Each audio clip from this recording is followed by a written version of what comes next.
Hello বন্ধুরা, কেমন আছেন সবাই? বেঙ্গল টিভিতে সবাইকে স্বাগতম। যারা আমাদের এই চ্যানেলটি নতুন শুনছেন তারা অবশ্যই সাবস্ক্রাইব করে রাখবেন। কে কোথা থেকে আমাদের এই ভিডিওটি দেখছেন বা শুনছেন তারা অবশ্যই কমেন্ট সেকশনে জানাবেন।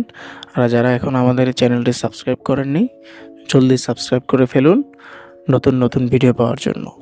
তো আমরা কথা না বাড়িয়ে গল্পে চলে যাই।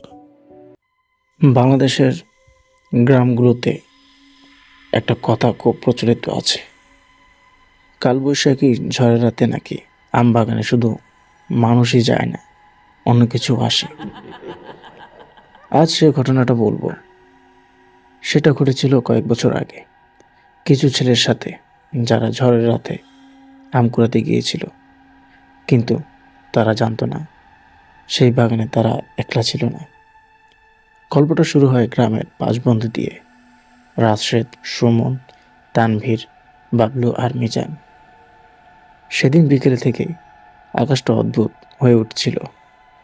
চারিদিকে কালো মেঘ জমে উঠেছে, দূরে দূরে বিদ্যুৎ চমকাচ্ছে। সুমন বলল, দেখেছিস, আজকে কিন্তু কালবৈশাখী আসবে, ঝড়ে আম পড়বে। রাশেদ হাসতে হাসতে বলল, তাহলে আজ রাতে আমবাগানে যাই, যত খুশি আম কুড়াবো।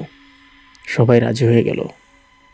কিন্তু তখন পাশে বসা থাকা গ্রামের এক বৃদ্ধ বলে উঠল, বাবারা, ঝড় রাতে ওই আমবাগানে যাস না। সবাই অবাক হয়ে জিজ্ঞেস করলো, কেন কাকা? বৃদ্ধ ধীরে বলল, এই আমবাগানে ঝড়ের রাতে আরেকজনও আম কুড়ায়, কিন্তু সে মানুষ না। ছেলেরা হাসতে হাসতে ব্যাপারটা উড়িয়ে দিল। রাত প্রায় 9টা। হঠাৎ শুরু হলো প্রচণ্ড কালবৈশাখী ঝড়। হু হু করে বাতাস বইছে, গাছগুলো দুলছে। বজ্রপাতের আলোতে চারপাশ বারবার আলোকিত হয়ে উঠছে। এই সুযোগে 5 বন্ধু দৌড়ে গেল সেই আমবাগানে। ঝড়ে সত্যিই অনেক আম পড়ছে। সবাই আনন্দ করে আম কুড়াচ্ছে শুরু করলো। কিন্তু কিছুক্ষণ পর বাবলু হঠাৎ বলল, এই, তোরা কিছু শুনেছিস? সবাই থেমে গেল। ঝড়ের শব্দের মাঝেও শোনা যাচ্ছে ঝুপ ঝুপ আওয়াজ, মনে হচ্ছে কেউ যেন আম কুড়াচ্ছে। রাশেদ বলল, হয়তো অন্য কেউ এসেছে, আমাদের মতোই। কিন্তু সমস্যা হলো, শব্দটা আসছে বাগানের সবচেয়ে পুরনো আম গাছ দিক থেকে, যে গাছটার কাছে গ্রামের লোকরা সাধারণত যায় না। তানবীর সাহস করে বলল, চল দেখি কে আছে। তারা ধীরে ধীরে এগিয়ে গেল। বজ্রপাতের আলোতে তারা দেখতে পেল গাছের নিচে একটা লম্বা কালো ছায়া দাঁড়িয়ে আছে। সে নিচু হয়ে আম কুড়াচ্ছে। কিন্তু অদ্ভুত ব্যাপার হলো, তার হাতগুলো স্বাভাবিক চেয়ে অনেক বেশি লম্বা। মিজান ফিস ফিস করে বলল, ওটা মানুষ নয় মনে হচ্ছে। ঠিক তখনই আবার বিদ্যুৎ চমকালো। এবার তারা পরিষ্কার দেখতে পেল ওটার মুখ মানুষের মতো না, চোখ দুটো অস্বাভাবিক বড়, আর মুখে একটা ভয়ঙ্কর বিকৃত হাসি। হঠাৎ সেই ছায়াটা থেমে গেল।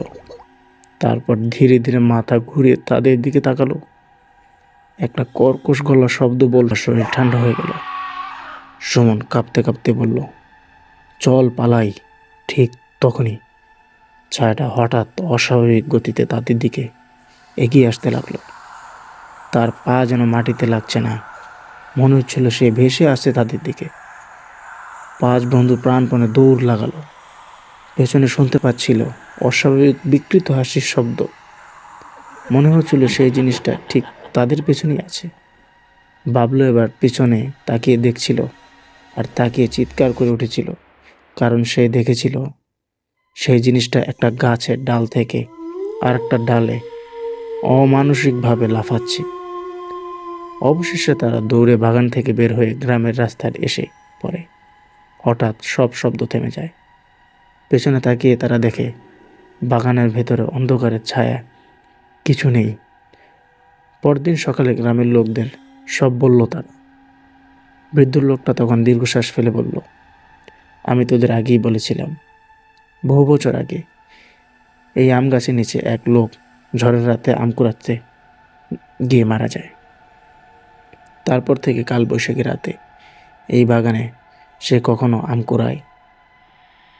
আজও ওই গ্রামের মানুষ বলে, ঝড়ের রাতে যদি কেউ ওই বাগানের পাশ দিয়ে যায়, তাহলে মাঝে মাঝে শোনা যায় তার শব্দ, কেউ যেন অন্ধকারে কখনো আম কুড়াচ্ছে।